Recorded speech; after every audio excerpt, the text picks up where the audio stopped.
धोखे से अमेरिका हमला करेगा, बात सच साबित हुई। दूसरी बात, मैंने आपको पहले ही कहा था कि यूएई के जरिए, इजराइल के जरिए हमला करवाया जाएगा, और देखिए यूएई ने ईरान के द्वीपों पर हमला किया। तीसरी बात, बड़ी जंग की तैयारी कर रहा है अमेरिका, और ये डील के लिए टाइम लिया जा रहा है, और मौका मिलते ही फिर से हमला होगा, और एग्जैक्टली वैसा ही हुआ। मेरे पिछले वीडियोस उठा के देखिए, जितने दावे हैं वो सब के सब फिर से साबित हुए हैं सही, और अब जंग छिड़ गई है यूएई और ईरान के बीच। और पिछले चंद घंटों के अंदर जो डेवलपमेंट्स हैं वो बड़े हैरान करने वाले हैं, और मैं आपको एक एक बारीकी सी चीजें बताता हूं कि कैसे ईरान के आइलैंड्स पर हमला हुआ, और कैसे यूएई पर ईरान ने हमला किया, और अमेरिकी जहाजों का क्या हुआ।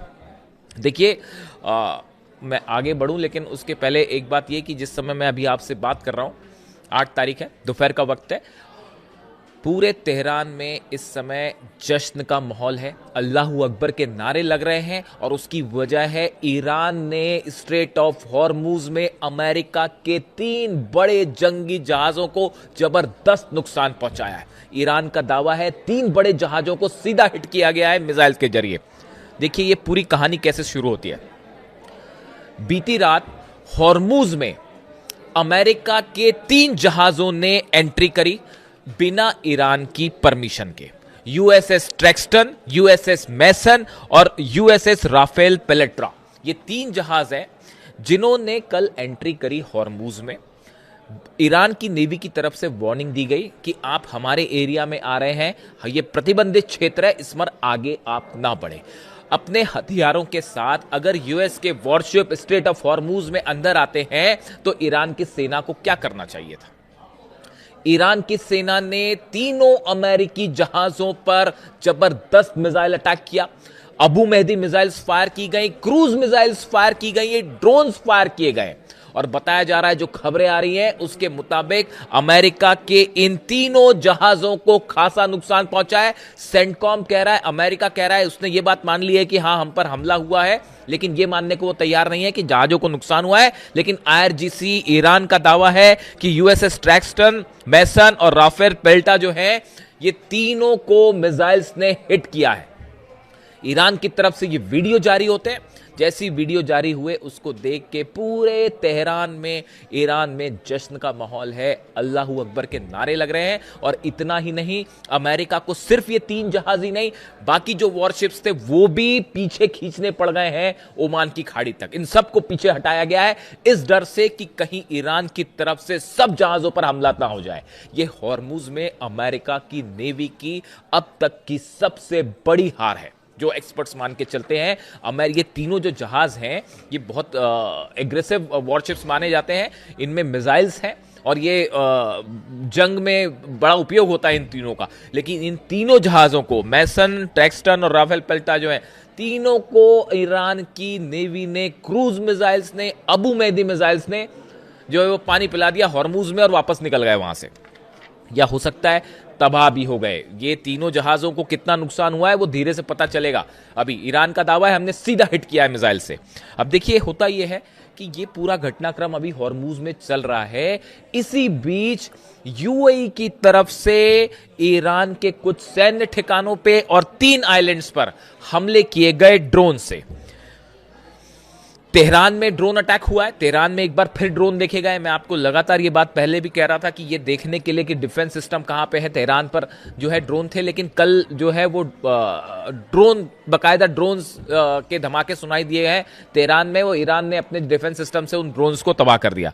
इसके अलावा बंदर अब्बास पोर्ट पर, सिरिक पे, करमनशाह पे और केशम के बहमन पोर्ट पर, ये 4 जगहों पर यूएई की तरफ से दागे गए ड्रोन्स और शायद मिसाइल से हमले की कोशिश की गई। ईरान की सेना ने ज्यादातर ड्रोन्स को और यूएई के मिसाइल्स को डिफेंस सिस्टम से मार गिराया है। देखिए ये बड़ा अचीवमेंट है ईरान का। ईरान की सेना का कहना है ये फायर किए गए थे लेकिन आसमान में ही हमने इसे गिरा दिया। ये इस बात का सबूत है कि ईरान का डिफेंस सिस्टम पहले के मुकाबले कहीं पावरफुल हुआ है। देखिए, हमने आपको पहले भी बताया जा कि F-35 जेट जब अमेरिका का गिरा था, वो किस तरह से गिरा था, इंफ्रारेड का इस्तेमाल करते हुए, साथ में काउंटर मिसाइल्स फायर करते हुए, जिस कोऑर्डिनेशन का ये बेहद आधुनिक तकनीक से ये प्लेन गिराया गया था। F-35 जेट गिराना आसान बात नहीं है। और अब जो है बताया जा रहा है कि ड्रोन्स भी निपटा दिए हैं यूएई के, और कुछ मिसाइल्स भी फायर की गई थी, उसको भी ईरान ने मार गिराया गया है। लेकिन टारगेट पे क्या था? बंदर अब्बास पोर्ट, जहां के आसमान में धमाके हुए। सिरिक पे हमला हुआ, वहां आसमान में धमाके हुए। केशम के बहमन पोर्ट पर जो है, यहां पर बताया जा रहा है कि एक ड्रोन से स्ट्राइक हुई, गिरा है ड्रोन। आसमान में तो धमाके हो ही रहे हैं, लेकिन वो गिरा भी है वहां पे। इस तरह से देखिए आप, बंदर अब्बास, सिरिक, करमनशाह, केशम, ये 4 जगह पर हमला किया गया यूएई की तरफ से। अब उसके चंद मिनटों बाद ही, जैसे ही यूएई की तरफ से यह हमला हुआ, उसके फौरन बाद ईरान ने यूएई पर बैलिस्टिक मिसाइल्स और ड्रोन की झड़ी लगा दी। नतीजा यह है, जो खबरें आ रही हैं, एक बार फिर फुजेरा पर बैलिस्टिक मिसाइल अटैक हुआ है और वहां पर आग लगने की खबरें आ रही हैं। दुबई में लगातार सायरन बज रहे हैं, अबू धाबी में सायरन बज रहे हैं, और बड़े ड्रोन स्ट्राइक हुई है यूएई के ऊपर। कितना नुकसान हुआ है, इसकी खबरें अभी आएंगी। लेकिन जैसा पहले से यह बताया गया था कि अगर किसी तरह के हमले होते हैं ईरान पे, तो यूएई पे बड़ा पलटवार होगा, और ईरान ने करारा जवाब दिया है। देखिए, मैंने आपको कल ही वीडियो में यह बात बताई थी कि यूएई के जरिए अमेरिका एक कोशिश कर रहा है कि ईरान के ऊपर हमला करने की, उसमें इजराइल को भी शामिल करने की कोशिश थी। इस बीच ये हॉर्मूज में जो जहाज निकालने वाला मामला था, ईरान की तरफ से वार्निंग दी गई, नहीं माने, और ये अचानक से तेजी से ये घटनाक्रम डेवलप हो गया। ये सब कुछ कब हो रहा है? जब बातें क्या चल रही थी कल, कि डील पर चर्चा हो रही है, एक प्रस्ताव भेजा है अमेरिका ने जिस पर ईरान पे चर्चा हो रही है। इस तरह की तमाम खबरें, तमाम दावे हो रहे थे इंटरनेशनल न्यूज़पेपर्स में, अमेरिका के पेपर्स में और मैगजीन्स में। इस तरह के दावे हो रहे थे मीडिया चैनल्स में कि अब जो है वो अमेरिका की तरफ से प्रस्ताव आया है और ईरान उस पर चर्चा कर रहा है और जल्दी फिर कोई डील हो सकती है। एक बात बताइए मुझे, मैं आपसे ये सवाल पूछना चाहता हूं, जब करबला की जंग हुई तो यजीद की सेना से क्या इमाम हुसैन साहब ने डील करी थी? क्या इमाम हुसैन साहब ने किसी तरह का समझौता किया था? कतई समझौता नहीं किया था। और अब ईरान को भी किसी तरह का समझौता नहीं करना चाहिए, और ना ही ईरान समझौता करेगा। यहां पे यजीद की जगह डोनाल्ड ट्रंप खड़े हैं, बेंजामिन नेतन्याहू खड़े हैं, और इमाम हुसैन की जगह ईरान खड़ा हुआ है। बड़े सारे लोगों का यह मानना है, और इसीलिए आज तेहरान में जो तस्वीरें आ रही हैं, ईरान की सेना ने वो वीडियो जारी किया, जिसमें क्रूज मिसाइल्स फायर होती दिखाई दे रही है, जो अमेरिकी जहाजों को हिट कर रही हैं, और हॉर्मुज से वापस भागना पड़ा सबको। ये तस्वीरें देख के पूरे ईरान में, तेहरान में लाखों लोग सड़कों पे अपनी सेना के लिए नारे लगा रहे हैं। आप देखिए ईरान का जो मूड है, मैं हमेशा आपको ये बात कह रहा हूं, देखिए पहले दिन से ये बात मैं आपको कह रहा हूं। अक्सर लोग मुझसे पूछते हैं कि आप जो है वो डील के फेवर में क्यों नहीं होते, किससे डील की जाए? जो लगातार, जो बातचीत के दौरान हमले कर रहे हैं, लगातार धोखा मिल रहा है, जो अली खामेनी साहब का असैसिनेशन करते, सुप्रीम लीडर का खून बहाते, ऐसे लोगों के साथ क्या डील की जा सकती है? डील तो छोड़िए, बातचीत भी नहीं होनी चाहिए। हकीकत यह है, जो ईरान की जनता कह रही है, अब बात करने की भी जरूरत नहीं अमेरिका से, जो अमेरिका करना है कर ले, कोई जरूरत नहीं बात करने की। ईरान विजेता है, ईरान ने यह जंग जीती है, पूरी दुनिया इस बात को देख रही है। ऐसे में ईरान को कतई जरूरत नहीं है किसी भी तरह की बातचीत करने की। यह ईरान की जनता का मूड है, और जो डोनाल्ड ट्रंप को करना है कर लीजिए। डोनाल्ड ट्रंप का एक और बयान आया है कि अगर डील नहीं होती है तो ईरान में एक ग्लो देखा जाएगा, लाइट देखी जाएगी। कहने का मतलब है वो न्यूक्लियर अटैक की तरफ इशारा कर रहे हैं। इस तरह का बयान, इससे ज्यादा इर्रिस्पॉन्सिबल बयान और क्या हो सकता है? इससे बड़ा गैर जिम्मेदार बयान क्या हो सकता है कि वो कोई राष्ट्रपति जो है न्यूक्लियर हमले की बात करे? और अगर किसी में भी जरा भी समझ है इस बात की कि अगर ईरान पर न्यूक्लियर स्ट्राइक होती है, मान लीजिए कि अगर ऐसा कोई न्यूक्लियर स्ट्राइक होती है, नतीजा क्या होगा? पूरा रूस तक रेडिएशन जाएगा, पूरा अरब खत्म हो जाएगा, इजराइल पूरा एरिया नक्शे से मिट जाएगा।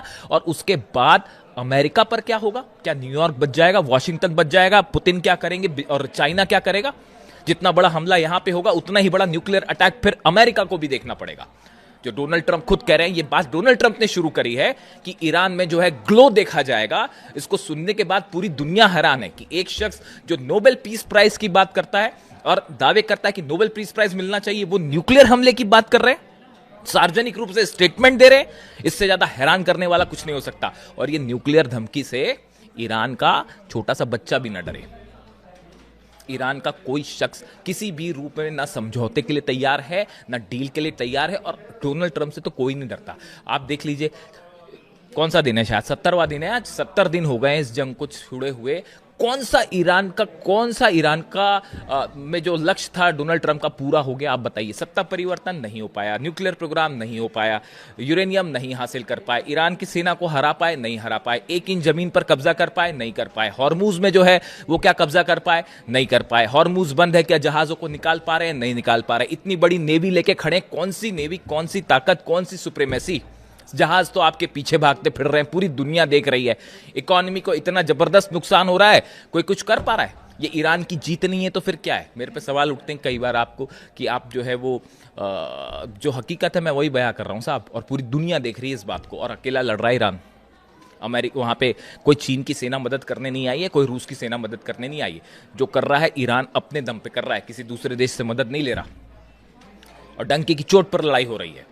अब सवाल है, अब देखिए फिर उसके बाद क्या हुआ, जब ईरान की तरफ से ये दनादन मिसाइल्स फायर की गई, वो देखिए मैं आपको पहले ये कह चुका हूं, अली खामनेई साहब ने जो फॉर्मूला दिया है उसी पर ईरान की सेना, IRGC और अहमद वाहिदी साहब आगे बढ़ रहे हैं।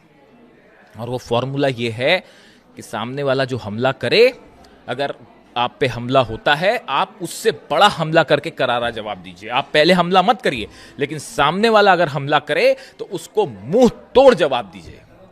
मैं आपको बता चुका हूं, अली खामनेई साहब के आखिरी चंद मैसेजेस में से ये एक मैसेज है जिसमें उन्होंने कुरान का हवाला देते हुए किसी कुरान की पंक्तियों का, आयत का जो है हवाला देते हुए उन्होंने ये बात कही थी कि अगर कोई आप पे हमला करता है, आप उसको वैसा ही जवाब दीजिए। और इसी लाइन पे ईरान की सेना चल रही है, किसी भी तरह से ईरान 1 इंच झुकने को तैयार नहीं। और देखिए फिर हुआ क्या, जब ईरान की तरफ से मिसाइल्स फायर की गई, और ये बड़े बड़े जहाज जो हैं, नाम बड़े और दर्शन छोटे, इसीलिए कहा जाता है, हिंदुस्तान में कहावत चलती है कि नाम बड़े और दर्शन छोटे। ये USS ट्रेक्सटन, USS मैसन, USS राफेल, ये वो सब जहाज हैं, राफेल पेल्टा जो हैं, जिनमें मिसाइल्स हैं, टॉमहॉक मिसाइल्स हैं। वो सबकी सब धरी रह गई। अबू मेहदी मिसाइल्स फायर हुई तो, क्रूज मिसाइल्स जब फायर हुई तो सबके सब वापस। अब उसके बाद डोनाल्ड ट्रंप को समझ में आया कि भाई ये तो पिट गए हम फिर से। तो फिर उसके बाद बयान आया कि नहीं, अभी सीज फायर टूटा नहीं है, हम ईरान को वार्निंग दे रहे हैं, जल्दी से डील साइन कर लो वरना हम हमला कर देंगे। और हमला वो ईरान ने दे दिया जवाब, वहीं पे मिसाइलों से ही जवाब दे दिया।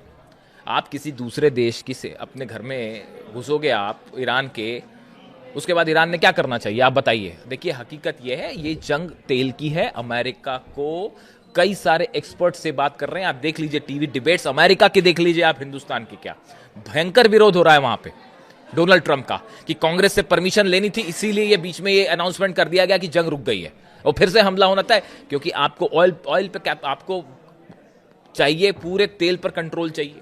ईरान क्यों दे देगा भाई अपने तेल पर आपको कंट्रोल? आप ये बताइए। आप हॉर्मूज में आप घुस रहे हैं वहां पे अंदर अपने जंगी जहाज लेके, कोई शख्स आपके घर में अगर हथियार लेके घुस जाए, आप क्या करेंगे? डील करेंगे उसके साथ, बातचीत करोगे, क्या करोगे आप बताओ? इसीलिए मैं इस बात के फेवर में नहीं रहता हूं। देखिए इंटेंशंस, अली खामनेई साहब हमेशा से बात कह रहे थे कि अमेरिका का इंटेंशन सही नहीं है। जब जहां इंटेंशन सही नहीं है वहां पे क्या डील और क्या बातचीत? कोई आपके प्रस्ताव पे अभी विचार कर रहा है, इस बीच में आप अपने जहाज लेके वहां घुस रहे हैं। तो ईरान ने जो करना था वो कर दिया। ईरान की सेना ने पहले ही वो कहा कि जो जनता का मूड होगा वो हम करेंगे, और जनता का मूड देखना तो देख लीजिए तेहरान में इस समय जो है वो इंकलाब स्क्वायर में क्या हो रहा है, और तेहरान में कैसे लोग जो है वो सड़कों पर खड़े हुए हैं और नारे लग रहे हैं। ईरान की सेना ने जो कर दिया, बेहद उससे जो है लोग उत्साहित हैं इस बात को लेकर कि अमेरिका की नेवी पीछे भागती दिखाई दे रही। देखिए ये जो हालात है, एक बार फिर आज की रात जो है वो भारी होने वाली है, और हालात ये हैं कि अब ईरान संभवतः इस मूड में है कि किसी तरह की बातचीत ही ना की जाए, और ये भारी पड़ने वाला है पूरे अरब देशों पर। देखिए सऊदी को लेकर मैंने आपसे बात कही थी कि मोहम्मद बिन सलमान और डोनाल्ड ट्रंप के बीच में फ़ोन पे बात हुई। डोनाल्ड ट्रंप ये चाह रहे थे कि किसी तरह से सऊदी भी इसमें हिस्सा बन जाए, अपने एयर स्पेस का इस्तेमाल करने दे। सऊदी ने मना कर दिया, क्योंकि सऊदी इस बात को समझ रहा था कि अगर जो है हमला होगा तो उसके बाद फिर हमारे पोर्ट्स पे जिस तरह से हमले हुए थे उससे कहीं गुना ज्यादा बैलिस्टिक मिसाइल्स गिरने वाली हैं, और कोई डिफेंस सिस्टम नहीं बचा सकता। ना आपका पेट्रियट बचा पाया, ना थाट बचा पाया। आयरन डोम भेजा गया यूएई, वो कितने दिन चलेगा जब इजराइल को तो नहीं बचा। अच्छा ये भी बड़ी एक गौर करने वाली बात है, मतलब कई डिफेंस एक्सपर्ट्स इस तरह की बात करते हैं, बड़ा हैरानी वाली बात। इजराइल अपना आयरन डोम से तो रक्षा नहीं कर पाया, तो यूएई की कब तक रक्षा करेगा साहब? बड़ी सारी चीज़ें हैं। तो हकीकत ये है, हॉर्मुज़ में एक बार फिर ज़बरदस्त जवाब दिया है ईरान ने, और ये ईरान की बहुत बड़ी जीत हुई है हॉर्मुज़ में। नज़र है हर घटनाक्रम पर क्या होता है, और संभवतः आज की रात फिर भारी होने वाली है। जो भी अपडेट होगा आप तक पहुंचाऊंगा। Thank you so much.